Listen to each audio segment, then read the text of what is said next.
delicious. Wow.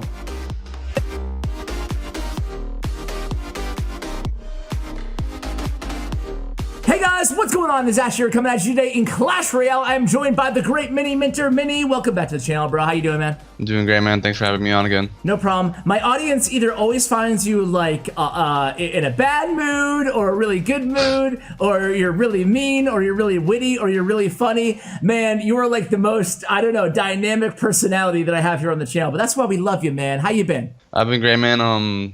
Just finished up no till then. Now we're just focusing on that 21 challenge. So just gotta keep up the grind and bring content to you guys. 21 challenge. Bad news though, no badges. How do you feel as a previous 20 game winner? How do you feel about no badges? Are you like, is that a good thing or a bad thing? I'm kind of bummed out. Not that I would get 20 wins anyway, but I'm kind of bummed out that I don't even have a shot to get the badge if I did. I understand why, because it's not like an official Supercell thing. But I mean, it's not that hard to like make a new badge. It's not like somebody's gonna get it easily. Yeah. Like it's got its like a set of obstacles, so I don't know. Make a new badge that just looks a little bit different. That's all. We just want some. I mean, 20 win challenge to me isn't the same without that reward there. But anyway, that's another story for another day. Today we're going to talk about the top 3 decks inside the meta, the top 3 kind of new meta high win percentage decks that have really come on strong thanks to in large part the Fisherman. I think he's in at least 2 of these decks. I think either way, Mini, want to go ahead and start with want to share the first one we're going to be playing, and we're going to be playing on your Mini account, which I think my viewers really enjoy watching you play against, you know, higher level players, hopefully. So this one we covered I think a week or 2 ago here on the channel, and man, it is, I'm not even a Royal Giant player, Mini, but this one's nasty, dude. Like the Hunter Fisherman, it's not like a Royal Giant deck that I played before. Why do you like it? You can cycle back to your Royal Giant, let's see, in 6 elixir. Bats, skeletons, heal spirit, and log. And then you can throw in another RG. And like the defenses that you can pull off of that, which like contributes a little bit to the success of 2.6 hog, is you can defend so cheaply with little units such as like bats, and you bait out like small spells that like contribute to your attack. And then you also have like a hunter, which can stop the big beefy pushes if protected properly. And then you just have a fisherman, which for 3 elixir you can get a hog, ram rider, even a golem or a giant off your tower. So I love it. I love it. I mean, the defensive combo just of the fisherman and the hunter to begin with is just so strong. And then, like you said, bats. I think that bats are one of the best cards in the game, along with heal spirit. Do you agree with me there? Just stop. Heal spirit is, man, it's nasty. It's so nasty. For 1 elixir, you can get so much value out of it. Oh man. Heck yeah, man. All right, well, let's go ahead and start a match with this deck right now, and we'll come back to you guys when we find a match. Actually, it won't take any time, but I do need to reload my device. Okay, level 11 to start things off, Mini. So what are you doing with this deck, man? Are you it's a fast deck. Are we playing it aggressive? Are we playing it passive in single elixir? Well, he just giant in the back, and I have the cards to make good pressure. So RG bats, if he uses a ground troop, it's gonna get Ian, and that's gonna remain alive. So he's gonna have to use something else. Now here, I could use a hunter on the giant, but we're gonna use a saucy fisherman and activate King Tower. And we're going to be in a pretty good position in the first 30 seconds of the game. Wow. Yeah, not bad at all. Do you think the Fisherman is too strong right now? I hate to even say that because I love the little fella. You love the little guy, but I mean, it's not like he completely, like, it's not like he kills the giant. He just pushes it to the King Tower and it, like, keeps distracting. But I mean, it's just, you can use it offensively and defensively, which makes it a good card. I mean, it is a legendary. Yeah. And I'm like completely for like a legendary having a unique ability and actually like being like princess, range, Ewiz, reset, bandit, invulnerability. We know what you're saying. Oh, the defensive graveyard he pulls out. Okay, that's not going to work out for him too well. And you have the bats there to protect anyway, so GG's. I mean, I think that would have been so bad. My bats don't kill the Valerians, and I activated King Tower, so that was good. That's true. I was gonna say I think that he's too strong, the Fisherman, but I don't want him to get nerfed. Like, you know what I'm saying? Like I like that he's strong, but dude, I saw the use rates are like 17 or 18% now. That's very high for for any card, let alone, you know, kind of a support non-win condition. And his win rates are the highest in the game on top of that. So I don't know, man. But at the same time, like, I am not calling for a nerf. I'm not trying to bring attention to it because I love the card, man. All right. Yeah, I mean, So- it's a pretty unique card. And I mean, I don't know. We'll have to see if it ends up being too broken. Yeah. But just the synergy between him and the Hunter especially is definitely, and you can see it in this match here.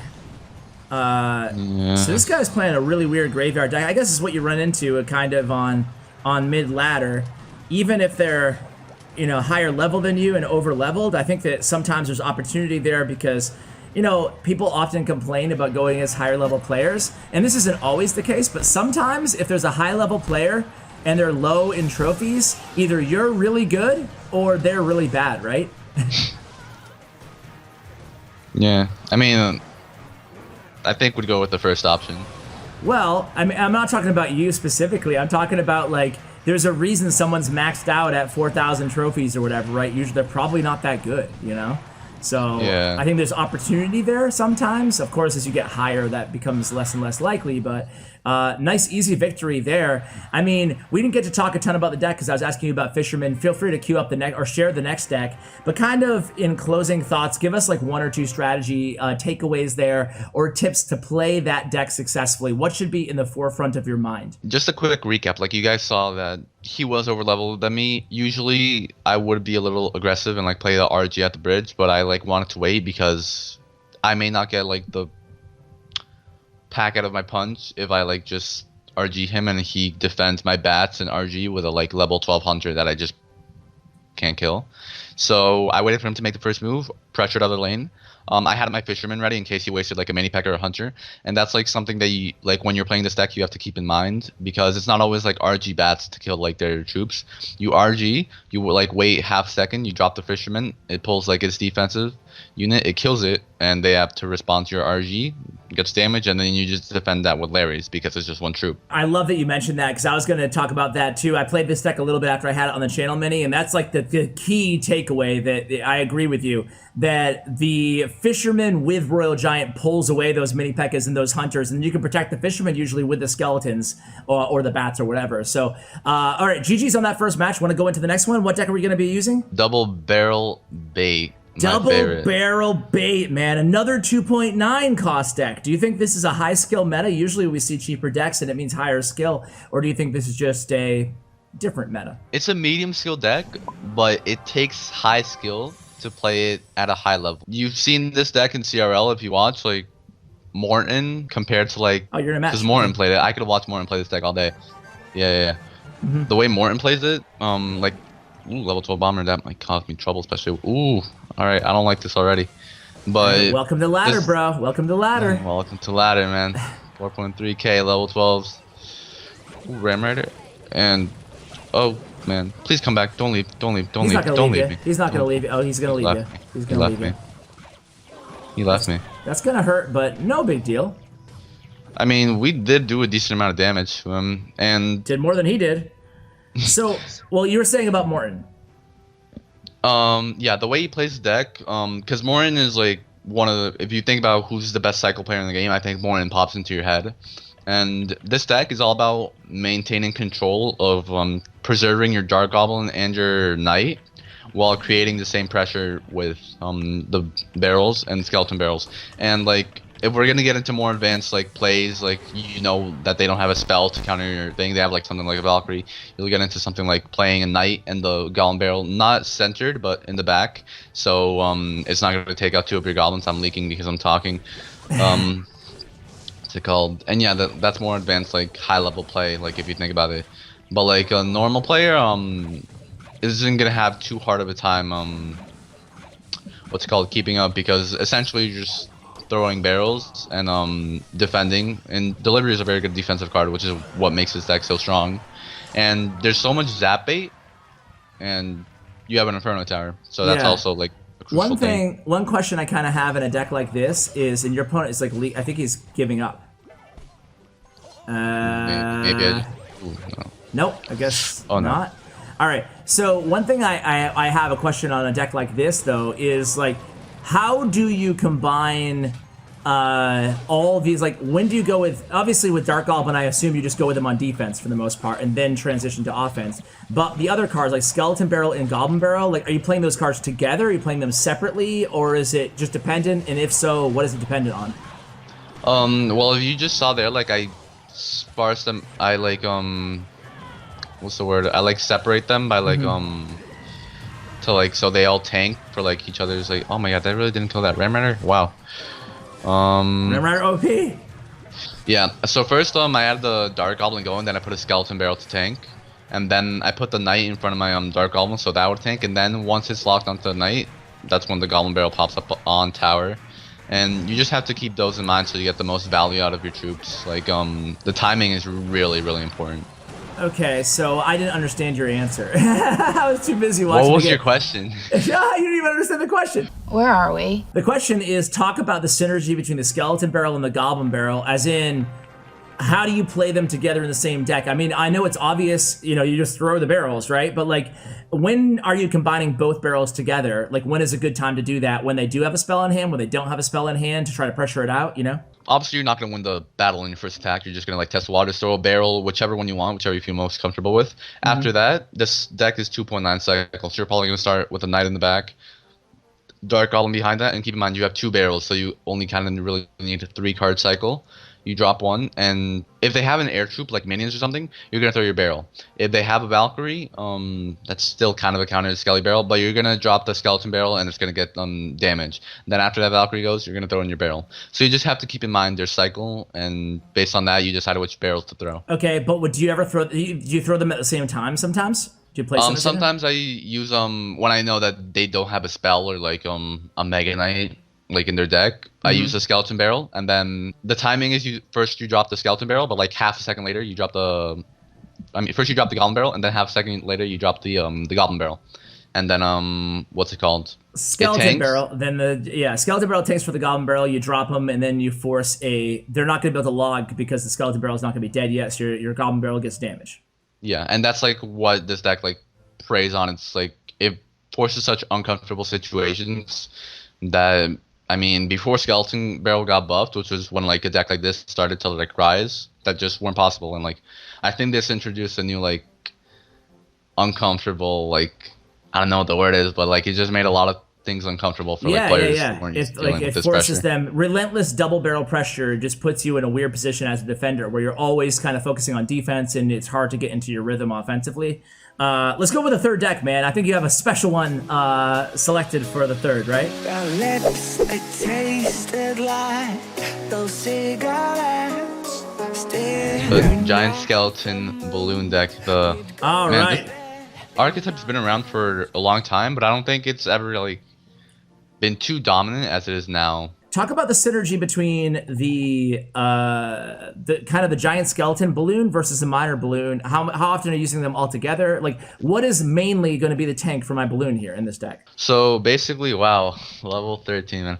Level 13? Basically, yeah. Depending on your opponent's deck, you're gonna want, and I mean, I'm gonna be facing some pretty decent levels here, so I'm probably going to be attacking with Giant Skeleton most of the time to kill his defense, because I want to get that value out of my bomb to kill all of his troops, because obviously as strong as the Fisherman and the Hunter are, they're going to suffer against these troops. Sure. So yeah, you're not going to see me attacking with like Minor Balloon that much unless I know that I have a pretty decent, he just killed my Hunter with a fireball. Wow, one shot. Oh, he's totally maxed, this dude. Okay, no, not his firecracker, but everything else. Yeah. Alright, that Giant Skeleton Bomb needs to kill that, yeah. Well, I'm just gonna create some pressure here. Tank? Alright, wow, that miner died pretty quickly. It's gonna be some damage there, but it doesn't really matter because I'm gonna need to like take the whole tower in one push. Bro, level 13 Furnace is OP! Yeah. Man, am I gonna be able to kill the Fire Spirit? Alright, I am. I wanted to activate King Tower there, but I was so focused on the Valkyrie mini Pekka on one side, and my bats were just too. He's gonna fireball, bro. So please don't tell me I have something that I can't stop. Okay, the old ice golem at the bridge.